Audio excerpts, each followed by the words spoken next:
Viernes, 8 de noviembre de 2024. Materia constitucional. Tesis jurisprudenciales y aisladas. 1 de 3. Registro digital, 2029471. Tipo, jurisprudencia. Derechos. La cuota por inscripción o registro de títulos establecida en la fraccionamiento IONI del artículo 52 de la Ley de Hacienda del Estado de Durango no viola los principios tributarios de proporcionalidad y equidad. Hechos. Los órganos jurisdiccionales contendientes sustentaron criterios contradictorios al analizar si el artículo referido, al establecer el pago de la cuota de 200 UMA por la inscripción o el registro de títulos, ya sea de documentos públicos o privados, de resoluciones judiciales, administrativas o de cualquier otra naturaleza, por virtud de los cuales se adquiera, transmita, modifique o extinga el dominio o la posesión de bienes inmuebles, ante el registro público de la propiedad y del comercio del Estado de Durango, vulnera los principios tributarios de proporcionalidad y equidad, en contraste con el resto de las fracciones del citado precepto. Criterio jurídico. La segunda sala de la Suprema Corte de Justicia de la Nación determina que la fracción I del artículo 52 de la Ley de Hacienda del Estado de Durango, al fijar una cuota más costosa que las previstas en las demás fracciones del propio precepto, no viola los principios tributarios de proporcionalidad y equidad previstos en el artículo 31, fracción 4, de la Constitución Política de los Estados Unidos Mexicanos.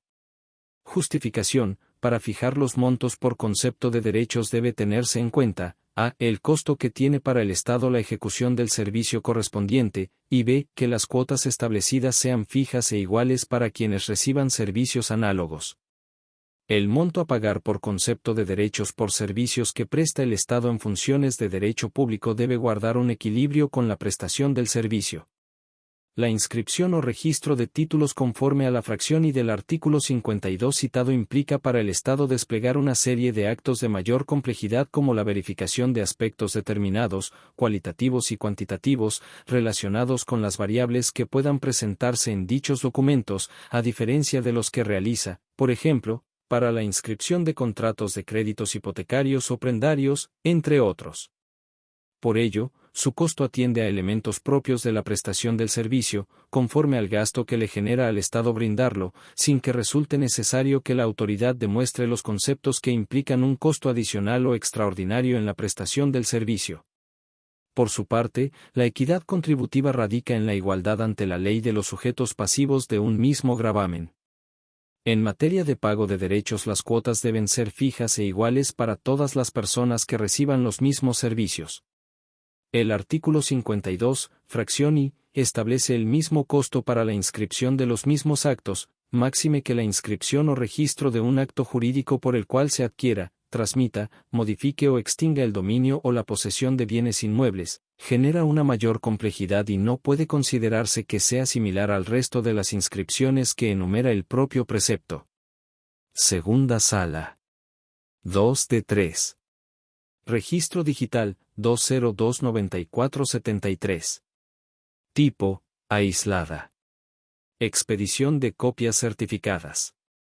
El artículo 60 del Código número 860 de Derechos para el Estado de Veracruz de Ignacio de la Llave, al establecer la cuota por ese servicio, viola los principios tributarios de proporcionalidad y equidad. Hechos. En un juicio ordinario civil se solicitaron copias certificadas y se le comunicó al particular el precio de cada una y se requirió el pago de los derechos correspondientes, por lo que promovió amparo indirecto contra el artículo 60 del Código número 860 de Derechos para el Estado de Veracruz de Ignacio de la Llave, al considerar excesivo el costo que establece por ese servicio. Criterio jurídico. Este tribunal colegiado de circuito determina que la cuota por la expedición de copias certificadas, prevista en el citado artículo 60, viola los principios tributarios de proporcionalidad y equidad.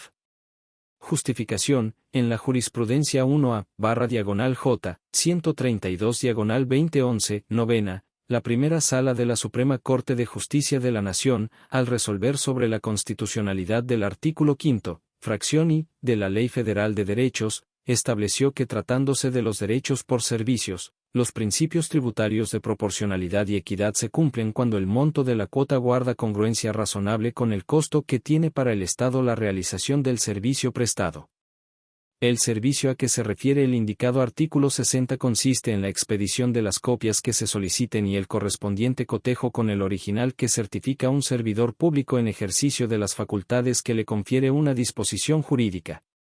Si el costo por cada copia certificada obtenida de un expediente judicial es de 0.2651 UMA, equivalente en 2023 a 27 pesos con 50 centavos, ese precio no resulta razonablemente congruente con el costo que para el Estado tiene la realización de dicho servicio, lo cual viola los principios tributarios de proporcionalidad y equidad contenidos en el artículo 31, fracción 4, de la Constitución Política de los Estados Unidos Mexicanos.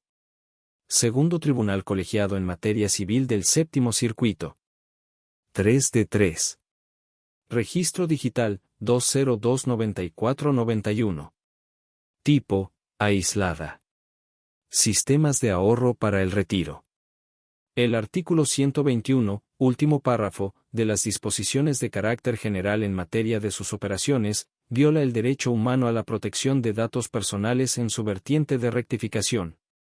Hechos, una administradora de fondos para el retiro, Afore, se negó a corregir el nombre del titular de una cuenta individual, porque no encontró evidencia de su registro en términos del artículo 121, último párrafo, de las disposiciones de carácter general en materia de operaciones de los sistemas de ahorro para el retiro, publicadas en el Diario Oficial de la Federación el 28 de diciembre de 2015. Al recurrir la resolución que sobreseyó el amparo que promovió, la persona afectada argumentó que el acto reclamado no deriva de la administración de dichos fondos, sino de su derecho humano de acceso, rectificación, cancelación y oposición, arco, de sus datos personales. Criterio jurídico. Este tribunal colegiado de circuito determina que el artículo 121, último párrafo, de las referidas disposiciones de carácter general, al condicionar el trámite de actualización de datos de la persona titular de la cuenta individual a que hayan solicitado su registro a la Afore de su elección, viola el derecho humano a la protección de datos personales en su vertiente de rectificación.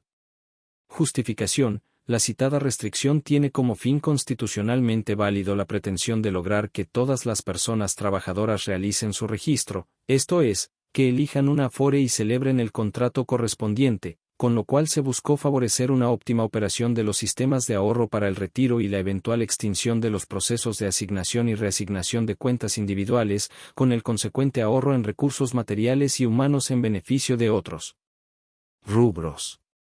Aunque la medida adoptada en la norma es un medio idóneo para obtener dicho fin, pues cuando la persona trabajadora advierte inconsistencias en su cuenta individual que fue asignada a una Afore por su falta de elección y celebración del contrato, contribuiría al registro de aquella que se ubique en dicho supuesto, es innecesaria, pues existen otros medios menos lesivos para lograrlo, como es la promoción, difusión y explicación de los servicios que prestan y los beneficios que representa. Realizar su registro en alguna de su elección también implica un sacrificio desproporcionado del derecho humano a la protección de datos personales en su vertiente de rectificación, reconocido en el artículo 16, segundo párrafo, de la Constitución Política de los Estados Unidos Mexicanos y, con ello, al de seguridad jurídica, pues si la elección de una Afore es un derecho de las personas trabajadoras y la única consecuencia de no hacerlo es que se reasigne su cuenta a una que haya tenido los rendimientos netos mayores en términos de las normas correspondientes, no existe justificación razonable para condicionar la enmienda de las inconsistencias en la información registrada ante aquella a la que fue asignada su cuenta. Tribunal Colegiado en Materias Administrativa y Civil del Octavo Circuito.